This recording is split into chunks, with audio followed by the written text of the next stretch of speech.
മുൻ മുഖ്യമന്ത്രി ഉമ്മൻചാണ്ടിയുടെ രണ്ടാം ചരമവാർഷികം ഇന്ന് വിവിധ അനുസ്മരണ ചടങ്ങുകളോടെ ആചരിക്കപ്പെടുന്നു.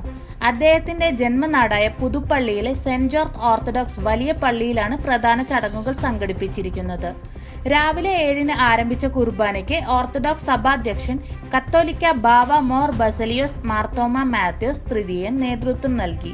പള്ളിയിലെ വിശുദ്ധതയും വ്യക്തിത്വത്തിന്റെ സ്മരണയും നിറഞ്ഞ ഈ ചടങ്ങിൽ കുടുംബാംഗങ്ങളടക്കം നിരവധി രാഷ്ട്രീയ സാമൂഹിക നേതാക്കൾ പങ്കെടുത്തു. ഉമ്മൻചാണ്ടിയെ സ്മരിക്കുന്നതിനായി ഇന്ന് പുതുപ്പള്ളിയിൽ ഒരു വിശാല പൊതുസമ്മേളനവും നടക്കും. അനുസ്മരണ സമ്മേളനത്തിൽ പങ്കെടുക്കുന്നതിനായി കോൺഗ്രസ് നേതാവ് രാഹുൽ ഗാന്ധി വ്യാഴാഴ്ച രാത്രി കോട്ടയത്തെത്തി. കൊച്ചിയിലെത്തിയ ശേഷം റോഡ് മാർഗം കുമരകത്തെത്തിയ രാഹുൽ രാത്രിയോടെ പുതുപ്പള്ളിയിൽ എത്തിയതായാണ് വിവരം.